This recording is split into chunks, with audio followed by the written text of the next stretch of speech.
বিরাট কোহলি চেন্নাইয়ের মাটিতে প্র্যাকটিস করতে যেয়ে বল মেরে দেয়াল ভেঙে দিয়েছেন বিরাট কোহলি। যে অনুশীলনটা করেছে বিরাট কোহলিকে থামানো যাবে?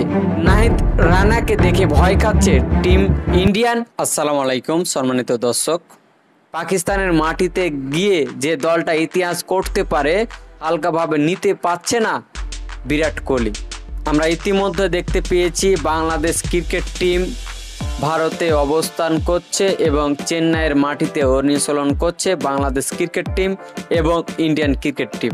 বিরাট কোহলি প্র্যাকটিস করতে যেয়ে অনুশীলন করতে যেয়ে চেন্নাইয়ের মাটিতে বল মেরে দেয়াল ভেঙে দিয়েছেন বিরাট কোহলি।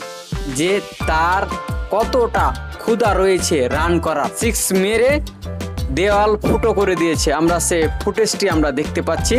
বিরাট কোহলি অনুশীলন করতে যেয়ে যে অনুশীলনটা করেছে বিরাট কোহলিকে থামানো যাবে? বাংলাদেশের বোলিং থামাইতে পারবে বিরাট কোহলিকে? প্রশ্ন একটি। আজকে নাহিদ রানা এবং বিরাট কোহলিকে নিয়ে কিছু কথা বলবো। নাহিদ রানা বিরাট কোহলিদের বিরুদ্ধে টেস্ট খেলেননি।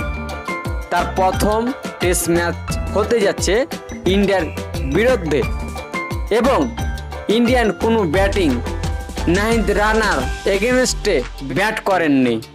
তাহলে নাহিদ রানাকে দেখে ভয় খাচ্ছে টিম ইন্ডিয়ান।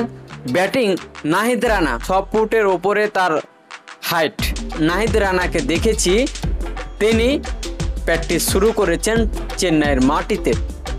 তাকে দেখার জন্য হাজার হাজার ইন্ডিয়ান তরুণ ক্রিকেটার ভিড় করছেন নাহিদ রানাকে দেখার জন্য।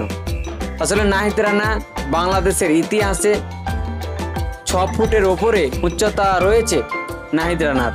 তার বাউন্স, তার সুইং, তার অ্যাটাক দুর্দান্তভাবে তিনি কামব্যাক করবেন।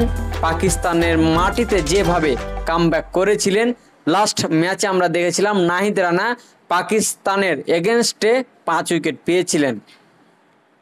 ইন্ডিয়ার বিরুদ্ধে সেম বোলিং অ্যাটাক করতে যাচ্ছে নাহিদ রানা। নাহিদ রানাকে দেখে ভয় পাচ্ছে ইন্ডিয়ান টিম, বাংলাদেশ টিমকে হালকাভাবে নিচ্ছে না। এবং আমরা দেখেছি নাহিদ রানা এবং বিরাট কোহলির তাদের মধ্যে যে লড়াইটা হতে যাচ্ছে। বিরাট কোহলি 8 মাস থেকে টেস্ট ক্রিকেটে ফিরেননি। 8 মাস থেকে তিনি টেস্ট খেলেননি। তিনি অনুশীলনটা করছে জোর দিয়ে। ভিডিওটি লাইক করে অন্য একজনকে দেখার সুযোগ করে দিবেন শেয়ার করার মাধ্যমে। এবং আমার ইউটিউব চ্যানেলে যদি নতুন হয়ে থাকেন চ্যানেলটিকে সাবস্ক্রাইব করে পাশে থাকা বেল আইকনটি অন করে দিবেন। আর কমেন্ট করে জানাবেন যে আজকের ভিডিওটি কেমন লেগেছে। আসসালামু আলাইকুম ওয়া রাহমাতুল্লাহি ওয়া বারাকাতুহু।